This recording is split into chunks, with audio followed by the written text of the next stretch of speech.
오늘 담임 목사님께서 11조 얘기를 하시니까 그 말씀을 들으면서 저희 교회에 있었던 일이 생각이 났습니다. 우리 중고등부 학생들한테도 11조 교육을 시킨 것 같아요, 전도사님이. 근데 이 아이가 교회에 갔다 오더니 막 화를 내더라는 거예요. 아니, 어떻게 11조를 낼 수 있느냐는 거예요. 어떻게 11조를 낼 수 있느냐. 그러니까 이 부모님들이 다 집사님들이거든요. 이런 녀석이 있나. 11조를 내라 그러면 내지. 이렇게 되는 겁니다. 그러니까 이 아이가 말하기를 한번 들어보라는 거예요. 아니, 1조, 2조도 아니고 어떻게 11조씩이나 드릴 수 있느냐는 거예요. 1조, 2조도 아니고 어떻게 11조를 그렇게 드릴 수 있냐. 평생을 모아도 11조를 모을 수 없겠다. 오해하지 마시기를 바랍니다. 같이 기도드리겠습니다. 하나님, 오늘 저희가 함께 이 부족한 종을 주님께서 어떻게 사용하셨는지 같이 생각해 보고자 합니다. 주님, 온전히 인간 감추시고 주님만이 나타나시는 그런 시간이 되게 하여 주옵소서. 예수님의 이름으로 기도드리옵나이다. 아멘.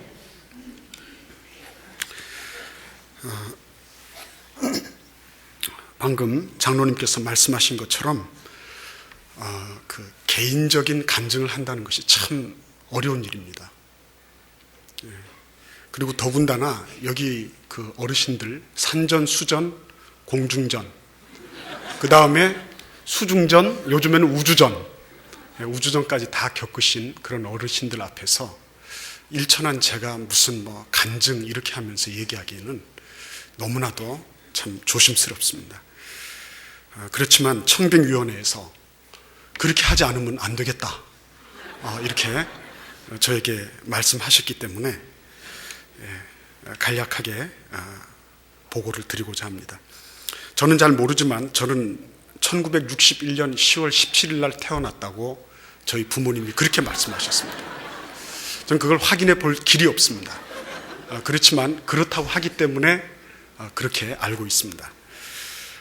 저는 출생지는 마산이고 성장은 경기도 파주에서 했습니다. 그러다가 다시 아버님이 교편을 잡고 계셨기 때문에 진해로 그리고 다시 마산으로 이렇게 갔습니다. 어렸을 적에 제가 생각나는 것은 어머님과 할머님의 그런 모습이었어요. 할머님은 원래 동네에서 무당이 어디 출장 굿을 하러 나가면 대신해서 이렇게 봐주는 그런 역할을 할 정도로 무속신앙에 깊이 빠져있던 분입니다. 그런데 저희 어머님이 호주 선교사, 경남 지역이 호주 장로교회의 선교 지역이었습니다. 그래서 호주 선교사님이 천막을 쳐놓고 거기에 가만히 거적을 깔아놓고 그렇게 있는 그 교회에 나가시면서 처음으로 복음을 접했어요. 그렇게 되니까 모녀지간에 엄청난 갈등이 야기가 됐습니다. 그래서 그때 아마 어머님 평생에 맞아야 될 매를 그때 거의 다 맞지 않았나 할 정도로 할머니한테 그렇게 핍박을 많이 받으셨어요. 부직갱이로 때리고, 그 다음에 가둬놓고 머리끄댕이 이렇게 잡아 흔들어 가지고 탁 뽑으면은 한 움큼 이렇게 나오고 하는 그런 핍박을 받으면서 어머님이 처음 신앙생활을 시작하셨어요. 근데 자식 이기는 부모 없다고 이 할머님이 어머님을 보시면서 드디어는 교회 나가시기 시작한 것입니다. 그래서 할머님이 그렇게 딱 되고 나니까 정말 신실하게 주님을 섬기기 시작했습니다. 그러니까 원래 그렇잖아요. 방향만 바꿔놓으면 된다고. 그러니까 얼마나 열심히 치성을 드렸는지 모릅니다. 근데 그 치성 드리던 것이 그대로 연결이 돼서 새벽 기도로 이렇게 나아가게 됐어요. 그래서 저희 할머님은 눈 뜨는 시간이 그 시간이 바로 새벽기도 시간입니다. 새벽 2시도 좋고 3시도 좋고, 왜냐하면 그때 시계가 없으니까. 그러니까 무조건 일어나시면 그때부터 기도 시작하는 겁니다. 그렇게 기도하시고, 저희 어머님도 그 처녀 시절에 아버님 이렇게 만나서, 예수 믿지 않는 아버님이죠. 그때만 해도 그 만나가지고서 이제 저를 뵀는데, 근데 그때 마침 그 부흥성회가 그렇게 많이 성행했었습니다. 뭐 기도원마다 막 사람들이 터져 나갔고요. 그랬습니다. 저도 어렸을 적에 어머님 따라가지고 부흥회 많이 다녔습니다. 부흥회 많이 다니고, 그리고 뭐 얼마나 그때는 또 기르는지 몰라요. 뭐 요즘에는 아주 매너 있게 9시 반이면 9시 반 이렇게 맞춰주지만, 옛날에는 마치는 시간이에요. 그러니까 저는 어렸을 적에 얼마나 이 부흥회가, 부흥회 없는 날이 참 기쁘고 감사한. 그래서 그 어머님이 그렇게 부흥회를 다니시다가 딱 어느 부흥회 가셔서 하나님 앞에 서원을 하게 됐어요. 어떻게 서원을 하시게 됐냐면, 무조건 첫 새끼는 하나님의 것이다. 첫 새끼를 주님께 드려라. 이 말씀이 가슴팍에 와서 딱 꽂혔습니다. 그래가지고 아멘 받으시고 난 다음에, 이 녀석 하나님께서 모습매로 주시면 제가 이놈을 하나님께 드리겠습니다. 무작정 서원하신 거예요. 저하고 의논 없이. 그대로 해버렸습니다. 그래가지고 저는 어렸을 적부터 그 어머님이, 큰 놈은 하나님의 종입니다. 둘째 놈, 셋째 놈은 사업합니다. 그래야지 저희 형을 밀어줄 수 있다. 뭐 이런 논리셨어요. 그렇게 그런 기도를 들으면서 자랐습니다. 그래서 저는 어렸을 적에 그 교회 이외의 그런 추억들 별로 없습니다. 항상 교회에서 자랐고요. 그리고 교회의 그런 그 문화 속에서 그렇게 양육을 받았습니다. 근데 이제 그렇게 아무런 그런 그 이의 없이, 제가 목사가 되어야 된다는 것에 대해서 이의 없이 쭉 자라다가 목사가 되는 것에 대한 심각한 회의를 느낀 그런 사건이 있었는데, 그게 뭐냐면은 저희 교회에 은퇴하신 장로님과 목사님 사이에 그 갈등이 외적으로 표출된 그런 사건이 있었어요. 그때 굉장히 충격받았습니다. 저런 거구나. 그때까지 그걸 몰랐거든요. 그런데 이 어른들이 막 삿대질을 하면서 막 언성을 높여서 막 이렇게 갈등하는 모습을 보니까, 그러니까 이제는 나하고 관계없이 목사를 시키기로 하신 어머님, 그 어머님이 해결하십시오, 하나님하고. 나는 절대로 목사가 되지 않겠습니다. 이런 생각을 마음에 품게 됐어요. 머리는 커가죠. 점점 교회 안팎에 일어나는 일들을 볼 때에 참 그게 엄청난 충격이었어요. 그래서 저는 마음속에서부터 정말 진짜 교육이 뭐냐, 신앙 교육이 뭐냐, 그리스도 안에서 사랑하는 것이라고 이렇게 믿습니다. 멀리 가서 사랑할 것 없이 내 옆에 있는 사람하고 사랑하는 것, 그것이야말로 어린 자녀들로 하여금 부모님의 신앙을 믿고 부모님의 신앙을 전수받고, 그리고 그것을 계속 발전시켜 나가는 데 있어서 가장 중요한 요소다, 그렇게 믿습니다. 그리고 한번 생각해 보십시오. 우리가 주님을 섬기는데 막 얼굴 붉혀가면서 막 인상 찡그리면서 그렇게 주님 섬길 일이 뭐 있습니까? 생각해 보십시오, 여러분. 그거 아니더라도 인상 찌푸릴 일 많잖아요. 근데 이 복된 일들을 하면서 언성 높여가고 막 침 튀기면서 이렇게 하는 거, 아무리 옳아 보여도 그것이 하나님의 의를 이루지 못한다는 것입니다. 그래서 제가 어느 교회에 가니까 예배를 잘 드리고 아멘 아멘 하고 난 다음에 여전도회 회의를 하더라고요. 여전도회 회의를 하는데, 근데 제가 깜짝 놀랐어요. 얼마나 큰 소리들이 막 나는지 말이죠. 여기서 대포를 발사하면 저쪽에서 미사일이 날아오고, 여기서 밑으로 오래가 쫙 날아가면 여기에서부터 막 떨어지는 거예요, 폭탄이. 그래서 제가 이거는 아니다. 이거는 교회의 모습이 아니다. 주님의 일을 생글생글 웃어가며 기쁨으로 자원하는 마음으로 해도 시원찮은데, 그런데 교회에서부터 언성이 터지는 거, 그거 안 된다. 그래서 제가 그랬습니다. 여전도에 지금부터 그만두십시오. 그래가지고 여전도에 임명을 안 했습니다. 그래서 자연스럽게 여전도에 해체돼 버렸어요. 해체되고 나니까 어떤 일이 있었습니까? 조용해졌어요. 조용해졌습니다. 그거 가지고 뭐 본인들로서는 아쉬운 일도 있어요. 누가 뭐 이제 이주에 간다 그럴 때는 기념패도 만들어주고 이렇게 해야 되는데 그걸 못 만듭니다. 뭐 이런 아쉬운 일은 없지 않아 있습니다.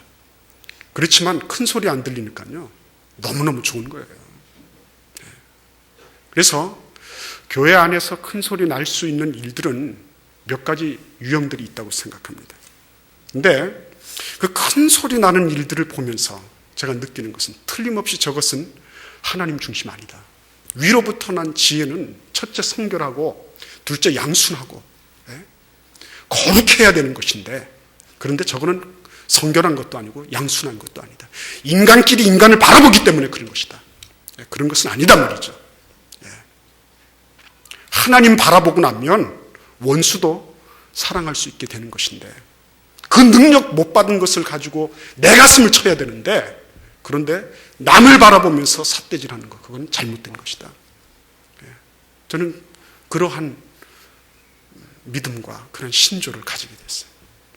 그때 받았던 그 충격, 잊을 수 없을 것 같아요. 그 존경하는 목사님, 존경하는 장로님이 저렇게 할 수 있을까? 난 절대로 목사길 안 걷겠단 말이죠. 그렇게 해서 중고등학교를 마치고 대학을 갔어요. 학교를 갔는데 제가 공부도 잘 못했지만 그때는 국립대학 가는 것이 참 학교로서는 영예였던 것 같아요. 갔는데 중문학을 선택을 했습니다. 중문학을 선택을 했는데 거기에도 하나님의 뜻이 있었다고 생각합니다.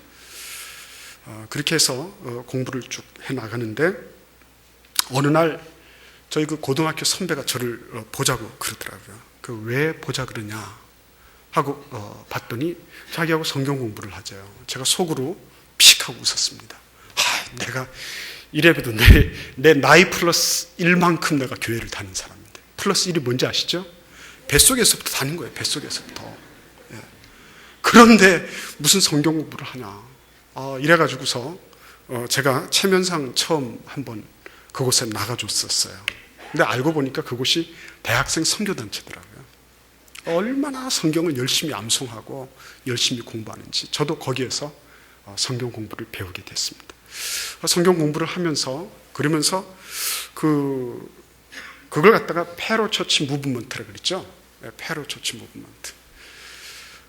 그러니까 교회하고 같이 이렇게 평행해 나가면서 그렇게 이제 복음 전하고 하는 그런 겁니다. 그런 그 선교 단체의 영향을 받으면서 다시 한번 제가 교회를 새롭게 생각하게 됐어요. 선교 단체를 보면은 얼마나 시스템이 잘 갖춰져 있는지 몰라요. 조직적이잖아요. 그리고 한 6개월만 배우고 나면 교회 몇 년 다닌 분보다도 성경 지식도 더 많고 막 믿음도 막 이만큼 자라 있고 막 이런 거예요. 그러니까 그런 걸 보면서 내가 정말 목사 안 되기로 작정한 것은 잘된 거다, 잘한 거다, 이런 생각을 하게 됐어요. 그리고 그런 선교단체에서는 또 은연중에 대단히 미안하지만 교회가 얼마나 자기들보다 열악한가, 훈련받기 위해서는 우리 선교단체에 있어야 된다, 이런 것들을 강조를 하고 주입을 하더라고요. 그래서 이제 그런 그걸 받으면서, 그러면서 27 나이에 군에 입대하게 됩니다. 제가 이래봬도 저희 그 소대장보다도 나이가 많았고, 그 다음에 그 웬만한 그런 사병들은 전부 제 동생뻘이었습니다. 근데 저는 그때 당시에 그 나이 많아서 갔기 때문에 원로급들은 전부 다 닭장차를 태우더라고요. 왜냐하면 이 사람들은 먹물을 먹어가지고 이 시위하고 데모하는데 많이 했을 거다. 뭐 아마 이걸 그렇게 생각한 모양입니다. 그래가지고 아무튼 대학원 출신들 이런 사람들 전부 다 닭장채 태워가지고 전경으로 다 보냈어요. 그래서 하는 게 뭡니까? 데모 진압하는 거예요. 그래서 내가 데모 진압하는 전경을 그렇게 미워했더니 하나님이 드디어 나를 전경으로 보내시는구나.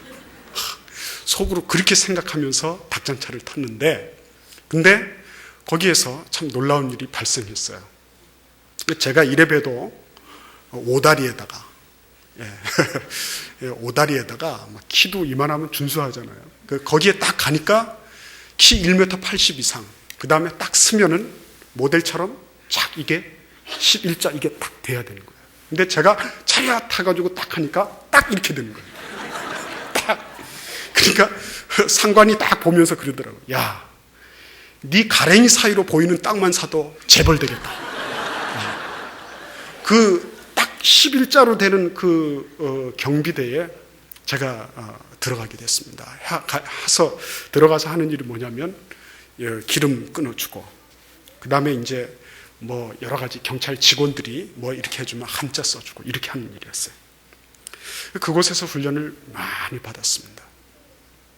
그곳에서 그 나이 어린 동생들, 그 동생들 시중을 들고 빡빡 기면서 그러면서 훈련을 많이 받았어요. 그러니까 나중에는 제가 제대할 쯤 되니까 다들 자수하고 광명 찾자고 다 그러더라고요. 뭐라고 얘기하지 않아도 형님 다 이러고요. 그렇게 그런 고참들이 형님 뭐 제가 나가면은 형님 잘 모시겠습니다. 이게 군대 생활이라는 게 다 그렇지 않습니까? 뭐 이렇게 하면서 하더라고요. 근데 그때 받았던 그 훈련이 참 은혜로웠습니다. 지나고 보면 하나님의 뜻 가운데서 제가 늦게 군대를 가고 그렇게 하나님께서 저를 다져주시는 그런 기회가 됐다고 생각합니다. 29살 됐을 때 제대를 했는데 제대를 하고 나니까 위상이 달라지는 거 있잖아요. 벌써 군대를 갔다 와서 대학 졸업하고 정상적인 코스를 거친 아이들은 대리직함을 가지고 있더라고요. 내가 사줄게 뭐 이렇게 나오는데 저는 29에 군대를 딱 제대하고 나니까 완전히 신손이에요. 신손. 백수란 말이죠. 백수. 너무 이게 부끄러운 겁니다. 그런데 딱 이렇게 보니까 어머니 아버지도 뭐 이 29 나이에 군대를 제대하고 돌아온 이 노병을 어떻게 해주겠어요. 방법이 없는 겁니다. 그런데 제 마음속에 그렇다고 해서 그때는 연령 제한이 굉장히 심했습니다. 그 사원 이렇게 뭐 모집한다고 이러는 것도 굉장히 그랬고요. 그런데 어머님이 그러시더라고요. 너 한번 저 문창교에 있는 어떤 목사님 좀 만나봐라. 그러시더라고요. 저는 목사님 만나봐라 그러면 딱 알잖아요. 신학대학원 가라 그러는 거지. 안 만나려고 그랬습니다. 그랬는데 29 6월달 딱 되니까 이게 달라지는 거예요. 이제 달라지는 겁니다. 그래가지고 그때도 열심히 아침마다 일어나서 경건의 시간을 가졌어요. 아침마다 하나님의 말씀을 딱 읽고 묵상하는 그런 시간을 가져드렸습니다. 근데 그 경건의 시간을 가지는데 마태복음 딱 왔습니다. 3장에 딱 왔는데 그때 예수님께서 세례 요한에게 세례 받으시는 장면이 본문이었습니다. 새벽에 새벽기도 마치고 이제 말씀을 묵상하는데 기어코 예수님께서 세례 요한에게 세례를 받으시려고 하시는 거예요. 그러니까 세례 요한이 만류하잖아요. 안 됩니다. 만류하는데 근데 예수님께서 이와 같이 하여 의를 이루는 것이 합당하니라. 그렇게 하시면서 세례를 받으시는 거예요. 예수님이 세례 안 받으시면 하나님 일 하실 수 없었을까요? 하실 수 있었을 것입니다. 그런데 예수님은 그 세례 요한을 통해서 세례를 받으심으로 일정한 통과 의례를 지키셨다, 지나셨다. 이러한 그 깨달음이 탁 오더라고요. 아, 그렇구나. 내가 신학대학원을 가든지 안 가든지 하나님의 일은 할 수가 있다. 그러나 통과 의례, 내가 해야 될 그 반드시 거쳐야 될 그 길을 거쳐가는 것은 나를 향하신 하나님의 뜻이구나. 그래서 목사님을 뵙게 됐어요. 그러니까 신학대학원 자료를 주시면서 이런 것을 공부하는데 노예고시가 있다 그러시더라고요. 그래서 노예고시가 뭡니까? 그러니까 노예에서 따로 치는 신학대학원 시험을 치르는 사람들을 선발하기 위한 시험이 있다 그러더라고요. 그래서 목사님께 딱 가니까 요만한 작은 책을 주시면서 요거 가지고 가면 돼 그러시더라고요. 그래서 그거를 공부를 해서 갔습니다. 다른 거는 그냥 그런 대로 다 쳤는데 하나가 꽈락이 됐어요. 꽈락이라고 하는 것은 무엇을 의미하냐면 1년을 더 공부해야 된다는 것입니다. 근데 저는 참 감사한 것이 그때 그 저하고 같이 그 시험을 치렀던 그 친구 가운데 나중에 알고 보니까 대단한 그 목사님의 자제가 있더라고요. 그 자제도 저하고 똑같이 헌법에서 떨어진 거예요.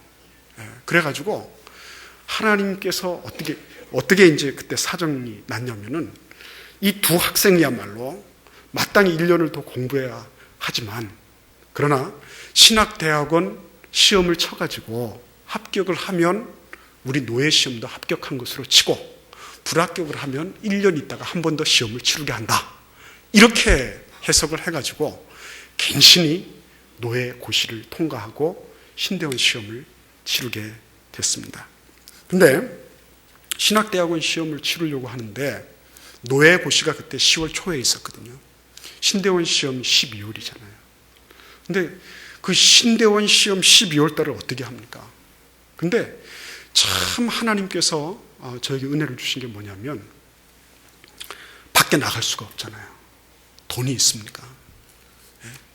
제가 29에 10월 달을 바라보면서 어디를 나다니겠어요? 아무 데도 할 게 없는 거예요.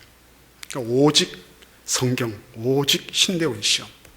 그때 잠을 얼마나 잤는지 모르겠습니다. 아무튼 열심히 공부하다가 보니까 제 마음속에 그런 생각이 딱 들더라고요. 야, 내가 시험 공부를 위해서 이렇게 내가 공부를 한다면 왜 평소에 주님을 알기 위해서는 왜 이렇게 열심히 성경을 파지 않았을까? 이런 의문점이 생기고 이런 자괴감이 들더라고요. 그래가지고 시험을 치러 올라갔습니다. 그랬더니 우리 선배들께서 그때 당시 광나루를 지켜야 된다. 이전하지 말아야 된다. 학교 이전, 캠퍼스 이전 문제가 그때 있었습니다. 이슈가 있어가지고 딱 시험 치러 올라가니까 전부 모든 교실물 다 잠궈놓고요. 의자 막 쌓아놓고 시험을 못 보게 해놨어요. 몇 번 시도를 하다가 올라가서 이제 다시 연락이 와서 올라가 보면 오늘도 문이 안 열렸습니다. 다음에 또 오십시오. 두세 번 아마 하다가 노예에서 면접을 보고 그리고 학교에 들어가게 됐어요. 근데 하나님께서 제가 촌놈 아닙니까? 촌놈인데 말씀을 통해서 저에게 은혜를 주셨어요. 제가 여러 어르신들, 여러 성도님들께 감히 말씀드릴 수 있는 건 뭐냐면 대전 제1교회가 우리 중부 지역의 모교회고 장자교회고 얼마나 큰 비중을 가지고 있는 그런 교회인지 제가 왜 모르겠습니까? 그런데 하나님 앞에 딱 제가 한 가지 믿는 게 뭐냐면 저는 비록 부족하지만 하나님 손에 잡히면 그러면 하나님께서 쓰시는 거지 내 능력과 내 지혜와 내 재능과 내 어떤 것으로는 아무것도 할 수가 없다. 아무것도 할 수가 없다. 돌멩이도 하나님은 성가대 만드실 수 있고 막대기를 가지고서도 홍해를 가르시는 분이시다. 주님, 내가 주님 앞에 내가 그냥 쓰임 받기를 원합니다. 그런 거죠. 그래, 그때 이제 하나님께서 저에게 주신 말씀이 여호수아 1장 5, 6절 말씀이었어요. 너의 평생에 너를 능히 당할지 없으리니 내가 모세와 함께 있던 것 같이 너와 함께 있을 것입니다. 내가 너를 버리지 아니하며 떠나지 아니하니니 너는 이 백성으로 내가 그 민족에게 주리라 한 땅을 얻게 하리라 하신 말씀이었어요. 그 말씀을 딱 부둥켜 안고 그리고는 무슨 시험이라고 쳤어요. 하나님께서 약속에 신실하시기 때문에 하나님이 그 약속대로 해주시더라고요. 제가 뭐 공부를 잘하겠습니까? 뭐 몇 개월 준비를 했겠습니까? 하나님이 약속대로 성적을 딱 내주시더라고요. 그래서 저는 그때부터 하나님 약속을 붙잡고 사는 삶이야말로 제일 익사이팅한 삶이다. 하나님의 약속이 있는 한 해는 죽어도 살고 몇 개월 남지 않아도 붙고 다 할 수 있는 거다. 이제부터 내 생은 약속에다가 건다. 이러한 생각을 가지게 됐습니다. 그래서 학교에 들어가서 저는 참 행복했어요. 얼마나 좋은 그런 영적인 동반자들을 만났는지 모릅니다. 함께 기도하러 가고요. 이렇게 같이 이렇게 쭉 몰려다니다 보면 말이죠. 누가 안 보여요. 어디 갔냐? 찾아봐라. 이렇게 하면은 어느 한쪽 구석에서 막 기도하고 있는 거예요. 그 짧은 시간 동안 열심히 막 기도하고 싶어가지고 어떨 줄 몰라가지고 조금이라도 더 기도해야 되겠다. 기도하고 있는 그런 친구들 말이죠. 금요일 날 저녁 때 되면 다 집으로 가기 바쁘고 그런데 아차산 뒤로 주섬주섬 챙겨가지고 한겨울 같은 때는 참 싫잖아요. 바깥에서 기도한다는 게. 올라가가지고 막 기도하고 그런 그 좋은 친구들을 만나게 해주셨어요. 그리고 좋은 교수님들을 만나게 해주셨어요. 그 학교에서 받았던, 그래서 저는 우리 대전 제1교회가 정말 대전뿐만 아니라 대한민국을 향해서 막중한 책임과 막중한 그러한 사명을 가지고 있다고 생각합니다. 특별히 신학교를 잘 키우고 신학교를 통해서 하나님이 일꾼을 길러내시는 데 있어서 조력할 수 있는 그런 교회가 된다면 그 교회는 참 행복한 교회다. 대전 제1교회는 그런 일들을 지금까지도 해오셨고 앞으로도 그런 일들을 감당해야 된다. 그것은 제 경험에서 우러나온 것입니다. 정말 아름다웠어요. 그 선지동산 거기에서 얼마나 겸손하게 배우고 참 감사합니다. 제가 그런 일면들은 이제 나중에 차츰차츰 말씀드리고요. 그래서 학교에 들어가면서 1년 있다가 교육전도사 생활을 시작을 했습니다. 서울에 있는 서북로에 있는 교회에서 교육전도사 생활을 시작을 했습니다. 그 교육전도사를 마치고 나니까 전임을 하라고 그러시더라고요. 전임을 했습니다. 전임을 하고 나니까 이번에는 부목사로 교회를 섬겨라 그러시더라고요. 그래서 이제 그 교회에서 계속 있게 됐습니다. 그 전임 사역을 시작하면서 저는 참 전도사님들 보면 존경스럽거든요. 물론 목사님들도 존경스럽지만 여러분들 그런 그 질문을 알고 계신지 모르겠어요. 제가 언젠가도 한 말씀드렸는데 큰 코끼리하고 작은 냉장고가 있단 말이에요. 이 코끼리를 어떻게 냉장고에 집어넣는지 아십니까? 모르시죠? 모르시면 모르신다 그러시고 아시면 아신다 그러십시오. 모르시죠? 제가 말씀드리겠습니다. 전도사님을 불러라. 그게 대답입니다. 잘 모르시겠습니까? 전도사는 만능이라는 거예요. 만능. 물불을 안 가리고 정말 막 뛰는 게 그 전도사 시절입니다. 저도 그렇게 하면서 막 하다가 보니까 무리가 왔던 것 같아요. 그래가지고 어느 날 새벽기도 나가기 위해서 양말을 딱 신는데 허리에서부터 무슨 지진파가 나는 거 있잖아요. 징징징징 하면서 머리끝 발끝까지 쫙 퍼지면서 제가 그냥 쓰러져 버렸어요. 근데 그때 새벽기도 인도가 저였거든요. 그래가지고 이를 악물고 갔습니다. 그때 제가 평생에 제일 짧은 메시지를 했던 것 같아요. 사도신경하고 그 다음에 말씀 읽겠습니다. 그리고 한마디 딱 하고 마쳤거든요. 그리고 나서 바로 그냥 그 강대상 뒤에 넘어졌어요. 디스크가 아주 심하게 온 거죠. 심하게 왔습니다. 그래서 3개월을 계속 누워있어요. 병원 4군데를 지나면서 3개월 누워있었습니다. 그러다가 하도 안 돼가지고 병원에서 수술을 받게 됐어요. 근데 그 3개월 지나고 그 다음에 교회에서 우리 담임 목사님께서 참 저를 어여삐 여기셨습니다. 허리라고 하는 것은 조심해야 되는 이라 이러셔가지고 넌 좀 더 휴가를 받아가지고서 요양을 해라. 그래가지고 몇 개월 더 주셨어요. 계속 누워있는 생활을 했습니다.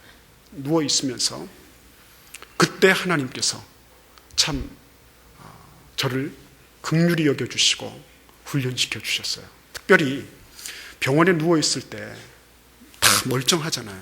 저는 그때 경희 한방병원의 최연소 입원 환자였습니다. 그 한방병원에 전부 다 중풍 걸리신 그 어르신들 다 누워 계시고 제 옆으로도 70세, 80세 이런 분들이 다 이렇게 계신데 제가 그때 약관의 나이로 당당히 그 대열에 끼어가지고 그렇게 누워 있었거든요. 근데 참 죄송한 게 뭐냐면은 이 대소변 볼 때 있잖아요.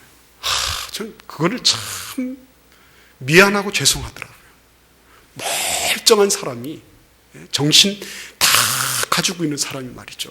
그 누워가지고 대소변을 받았는데 얼마나 부끄러운지.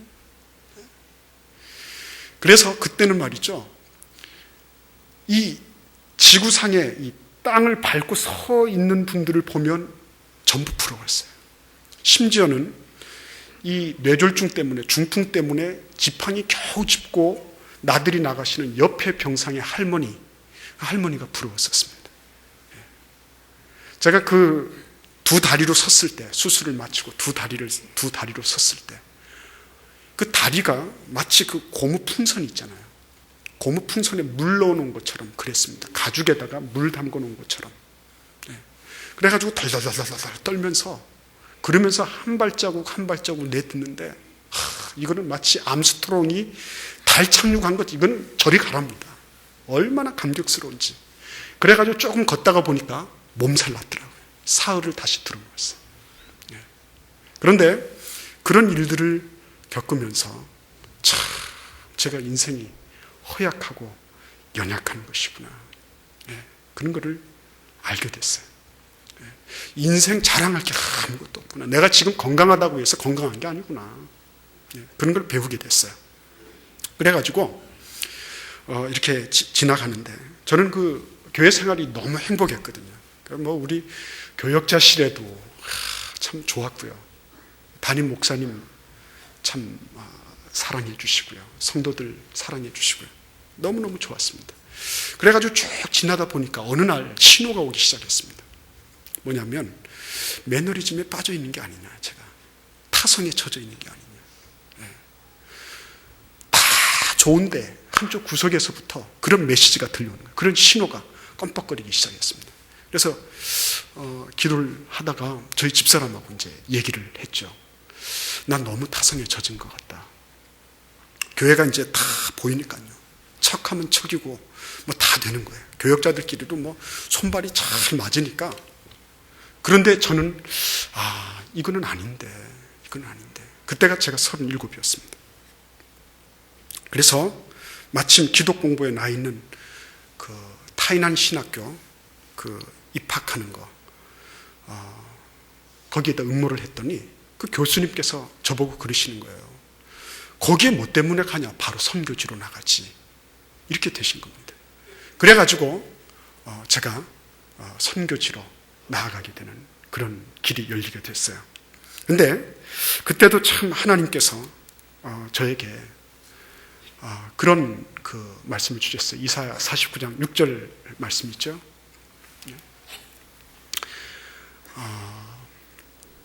하나님이 저로 하여금 야곱의 지파들을 일으키고 이스라엘 중에 보존된 자를 돌아오게 할 것은 오히려 경한 일이라. 내가 또 너로 이방의 빛을 삼아 나의 구원을 베풀어서 땅 끝까지 이르게 하리라 하신 말씀이었어요. 그 말씀을 붙잡고 선교지로 나가게 됐는데 저에게 배정된 곳이 솔로몬 아일랜드라는 곳이었습니다. 솔로몬 아일랜드는 여러분들이 그 지도에 보시면 호주의 동북편으로 나와 있는 그런 섬이에요.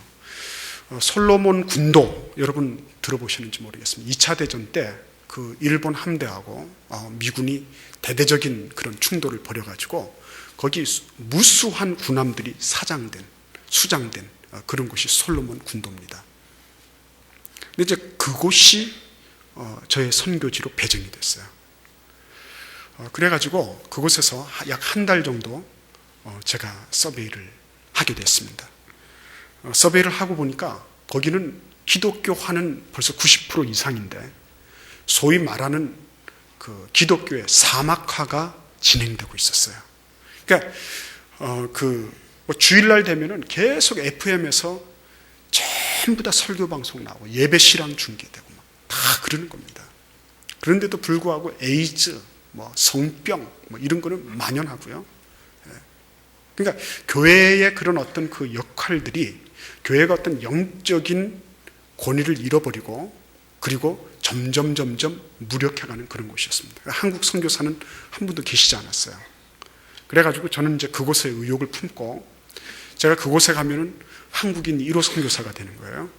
그래서 열심으로 기도하고 준비하고 그래서 97년 5월 달에 파송 예배를 했습니다.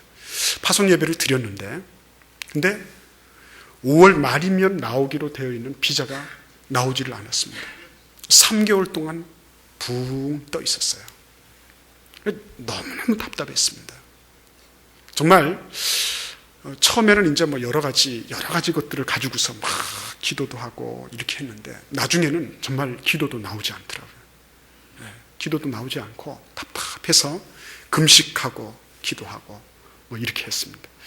기도원에 올라가서 금식을 하는데 하나님께서 뭐 솔로몬의 솔자 시옷이라도 좀 보여주시면 제가 그런 줄 알고 가겠는데 뭐 전혀 그런 건 나타나지 않아요. 아무것도 나타나지 않습니다.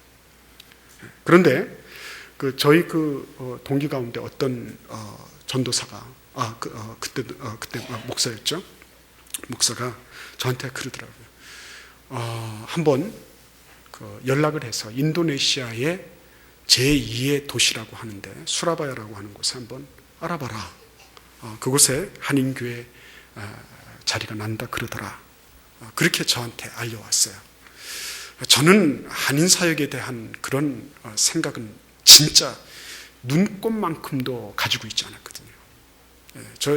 그런 생각을 가졌으면 왜 한인사역이면 진짜 한국인들은 여기 대한민국 땅에 다 있는데 한인사역 하려면 여기서 하지 뭐 어디 딴 데로 가서 하냐 그런 생각을 가지고 있었고 한인사역이 어렵다고 하는 그런 선입감을 제가 가지고 있었습니다. 그래서 아니라고 그랬습니다. 그리고 다시 기도하러 올라갔습니다. 그리고는 그 선교부 총무님을 만나게 됐어요. 그때 임순삼 목사님이 선교부 총무셨습니다. 세계 선교부. 그래서 그 목사님을 뵙고서 저는 이제 속으로 그랬죠. 아무런 응답이 없으니까 이 목사님이 가라고 하시는 곳을 하나님의 뜻으로 알고 가겠습니다. 이렇게 됐어요. 아무래도 어떤 응답도 없으니까 말이죠. 그래서 뵈니까 이 임순삼 목사님이 막 그러시는 거예요. 솔로몬, 내가 잘한다. 내가 잘한다. 거기 무슨 교단 총회장도 알고, 뭐 어디에서 누구를 만나고, 한참을 말씀하시더라고요. 그리고 난 다음에, 그래서 저는 이제 속으로, 임 목사님이 솔로몬 가는 길을 터주시겠구나. 할렐루야. 이렇게 하면서 저는 이제 기대를 막 부풀리고 있었습니다. 근데 마지막 순간이 됐어요. 임상 목사님 막 솔로몬 얘기를 하시더니 근데 자네는 인도네시아로 가지 그러신 거예요. 근데 자네는 인도네시아로 가지. 그래서 저는 그것을 주님의 뜻으로 받았습니다. 아무런 제가 의도한 것도 아니고 목적한 것도 아니고 더더군다나 제 마음속에는 거부감까지 있는 그런 한인 사역이었어요. 인도네시아에 내렸습니다. 내려서 그 한인교회에 도착을 하니까 첫 예배를 드리는데 그때 전임 목사님이 좀 문제가 있으셔서 트러블이 있어서 10개월 만에 이렇게 나가셨더라고요. 근데 오늘 우리 성도님들은 굉장히 예의 바르게 앉아 계시지만, 양반들 아니십니까? 예의 바르게 앉아 계시지만, 그때 우리 성도들은 너무 마음이 아팠던 것 같아요. 그래가지고 다들 이렇게 하고, 다 이러고 앉아 있었어요. 제가 예배를 드리면서, 야, 그거 어떻게 그렇게 냉정하게 쌀쌀하게 다 이러고 쳐다보면서 그렇게 예배를 드릴 수 있을까? 그때는 또 나름으로 그 충격을 받았어요. 그래서 그 너무나 이 상처가 많고 그러니까 그 저희 부부가 처음 식사 초대를 받은 게 약 1개월 정도 지나고 나서였어요. 1개월 정도 지나고 나서. 그리고 그 1개월 지나고 나서 저희를 초대하시던 그 집사님이 그러시더라고요. 우리가 맨 꼴찌지요? 이렇게 하면서 저희들을 식사 초대를 해주셨어요. 근데 제가 속으로 집사님이 1번 타자입니다. 이렇게 말씀드릴 수가 없더라고요. 우리가 제일 꼴찌입니다. 그때 그 먹었던 음식을 저희는 잊을 수가 없어요. 얼마나 맛있게 먹었는지 몰라요. 그래서 한인교회 사역이 시작이 됐습니다. 처음 그 실행위원회, 그때는 아직 당회가, 지금도 이제 당회를 구성하려고 하다가 제가 왔지만, 그 실행위원들이라 그래서 안수 집사님 3분이 계시고 권사님 1분이 실행위원회에 동참하고 계셨어요. 근데 이제 그 안수 집사님 1분이 말이죠, 그 이렇게 그 실행위원회를 시작을 하는데, 이거는 거의 경사가 한 110도, 120도 정도 될까요? 딱 이렇게 하시고 뒤로 넘어가셔서 눈을 감으신 것도 아니고 눈을 뜨신 것도 아니에요. 주무시는 것도 졸지도 아니하시고 주무시지도 아니하시는데 아무튼 앉아 계신 거예요. 딱 이렇게 하고 앉아 계신데 아주 앞길이 환하게 보이더라고요. 앞길이 환하게 보여요. 그래, 주여. 저는 그래도 다 쥐고 있었던 게 있었거든요. 제가 그 교회 소문은 이미 들었겠다. 5,000불 여기저기서 이렇게 해가지고 5,000불을 딱 쥐고 있었어요. 이거는 우리 가족 4식구 왕복 항공료 플러스 컨테이너 보내는 거 5,000불 딱 쥐고 있었어요. 그래가지고 그런 상황이 되니까 참 답답하더라고요. 답답하고 정말 하나님만 바라보게 돼요. 다음 날 월요일 날인데 제가 교회에 나와 있었거든요. 그 실행위원 중에 한 분이 저를 찾아오셨어요. 그래가지고 이렇게 계시던 그 실행위원, 그분을 성토하기 시작하는 겁니다. 전임 목사님 계실 때는 그분이 90도 직각으로 앉으셨다는 거죠. 근데 지금 목사님을 만만하게 보고 멀쩡하게 보고 지금 120도로 이렇게 누워있는 거 보니까 기가 빠져도 보통 빠진 게 아니다. 손을 봐줘야 된다. 그러셨어요. 그래서 제가 어디 손 좀 봅시다 그러고 할 수가 없잖아요. 근데 하나님께서 그때 은혜를 주시더라고요. 어떤 은혜를 주시냐면 목사는 하나님하고 먼저 상대합니다. 말씀해 주신 것은 감사하게 잘 들었습니다. 저는 하나님과 기도해서 그 문제를 해결하겠습니다. 그랬어요. 그런데 세월이 가면서 이분이 정말 120도에서 110도로 110도에서 100도로 이러더니 어느 날 90도 이렇게 돼 계시더라고요. 그러더니 어느 날 70도가 돼 있어요. 목사가 얘기하면 딱 보시는 거예요. 얼마나 사랑하고 존경하는 집사님인지 모릅니다. 그렇게 하나님께서 이렇게 해주시더라고요. 제 능력으로 그렇겠습니까? 절대로 그럴 수가 없습니다. 제가 제 꼴을 알지만 저는 그렇게 할 수가 없습니다. 하나님께서 해주시니까, 하나님께서 은혜 주시니까 할 수 있는 거지 제 능력으로는 어림 반푼어치도 없는 거예요. 이번에도 마찬가지입니다. 교회 건물 그곳에 있는 우리 동포들은 교민이라 그러죠. 브리치 피플이에요. 이 한국 땅에서, 그러니까 인도네시아에서 돈 벌어가지고 한국 땅에 오셔서 잘 사는 거, 그게 그분들의 그런 어떤 희망입니다. 그렇기 때문에 자기 집이 없어요. 자기 집이 없는 사람들이 주님의 집을 짓겠다고 나선 거예요. 저는 그런 그 성도들의 모습을 보면서 얼마나 감사하고 행복하게 목회했는지 모릅니다. 얼마나 감사했는지 몰라요. 자기 집이 없어요. 그래서 3천만 루피아, 4천만 루피아, 3, 4천만 루피아 그러면은 우리나라 돈으로 한 400만 원, 500만 원, 1년에 그 정도 전세금을 줘야 돼요. 전세금을 주고 사는 겁니다. 그런데 그렇게 하면서 주님의 집을 짓는데 자기 자신을 드리고 헌신하는 모습을 봤습니다. 그래서 집을 건축하고 이게 건축이 어느 정도 돼가고 이렇게 하면서 제 마음속에 이제 우리를 향하신 이 수라바야의 이 한인교회에서의 사역은 이것이 다가 되지 않겠나. 만약에 하나님께서 우리를 처음 불러주시는 곳이 있다면 그곳을 하나님의 뜻으로 알고 우리는 간다. 그런 마음과 생각을 품고 있었어요. 그 생각을 품은 지 며칠이 지나지 않아서 밤에 11시, 그러니까 한국 시간 몇 시죠? 밤 1시가 됐어요. 새벽 1시. 밤 11시에 저희는 일찍 자거든요. 한 9시 반 되면 커튼 내려갑니다. 내려가는데, 근데 그 밤 11시에 요란하게 벨이 울리면서 얘기하는 거예요. 내일 빨리 교수님께 전화 드려봐라. 제 사랑하는 친구 목사예요.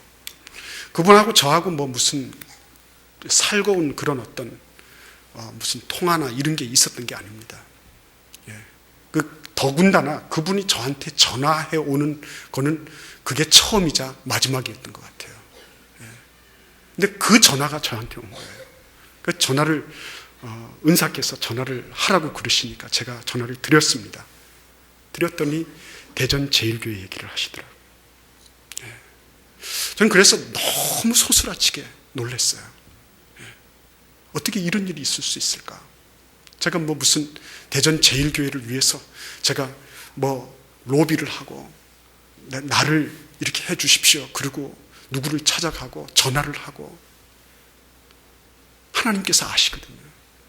하나님께서 전혀 뜻밖의, 우리는 전혀 생각할 수도 없고 상상할 수도 없었는데 그렇게 일을 행하시더라고요. 이번에 장로님들이 이렇게 오셨어요. 너무나 송구했습니다. 감사하면서도 송구스러웠어요. 교회 앞에 감사하고 송구했고, 우리 담임 목사님께도 그랬고요. 당회 앞에도 그랬고, 그 연세 많으신 어르신들이 하룻밤 자카르타에서 주무시고 다시 수라바야로 들어오시는 거예요. 너무나 감사했어요. 근데 그 장로님들을 통해 가지고 제가 전달을 받았습니다. 제가 잘은 모르지만 대전 제일교회 청빙위원회에서 이렇게 여러 목사님들을 이렇게 심사하는 가운데 아마 제 동기도 같이 끼어 있던 모양이에요. 근데 그 일을 딱 알고 나니까 제 마음속에 하나님, 제가 제 동기 목사하고 경합을 벌인다면 하나님, 저는 차라리 아니겠습니다. 만약에 하나님의 뜻이라고 한다면 경합하지 않게 좀 해주세요. 경합하지 않게 해주세요. 근데 장로님들이 딱 오시면서 그러시더라고요. 그 동기 목사 다른 교회 결정이 돼서 가게 됐다 그러시더라고요. 하나님께서 그런, 저는 불충한데, 저는 여전히 부족한데, 근데 하나님께서 그 마음의 그러한 생각들을 아시고 소원을 아시고 그렇게 인도해 오셔서 여기까지 서게 된 것입니다. 여러분, 저는 이것이 하나님께서 이 부족한 것을 사용하시겠다고 이렇게 하시니까 저는 드릴 뿐입니다.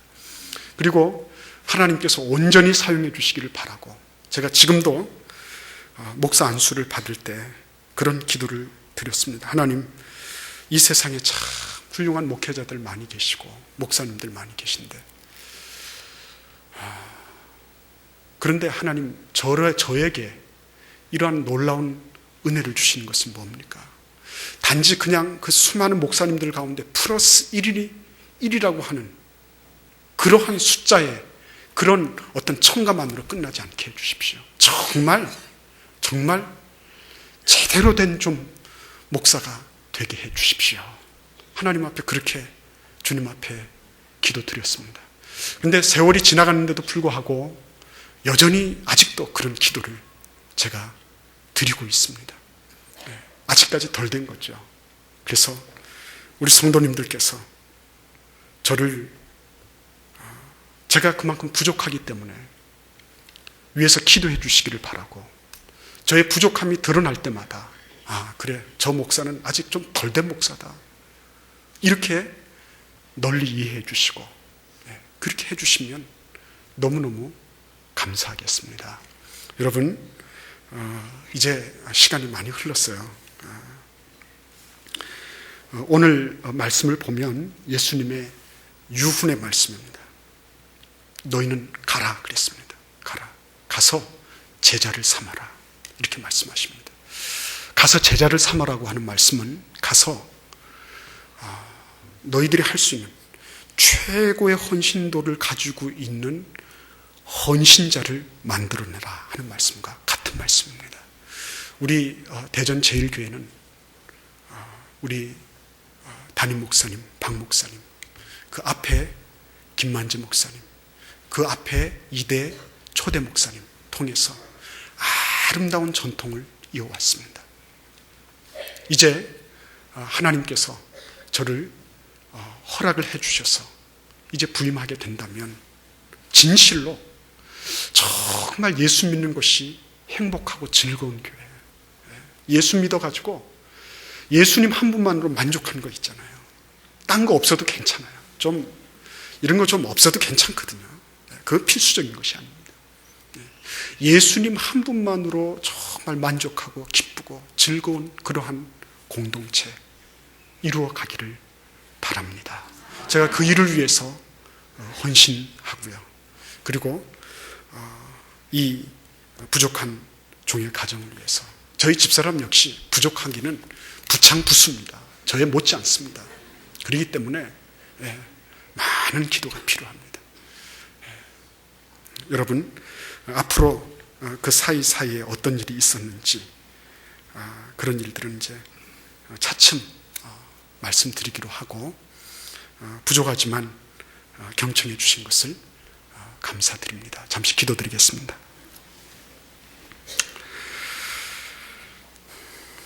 하나님, 은혜를 감사합니다. 아무리 생각해봐도 인간의 계획과 인간의 뜻과 인간의 의지와 인간의 어떤 것이 개입될 수 없는 하나님의 온전하신, 순전하신 주님의 뜻으로 말미암아 하나님, 참 주님의 그 강권하시는 그러한 은혜, 주님의 그 어떻게 거부할 수 없는 불가항력적인 은혜 속에서 그렇게 지내왔습니다. 주님, 긍휼히 여기시고 불쌍히 여겨주시사 하나님, 진실로 참된 목자가 될 수 있도록 하나님 붙잡아 주시고, 주님을 섬기며 교회를 섬기며 성도를 섬길 때에 하나님, 주님이 주시는 은혜로 말미암아 풍성하게 아름답게 섬길 수 있도록 주님이여 은혜를 내려 주옵소서. 예수님의 이름으로 감사하며 기도드리옵나이다. 아멘.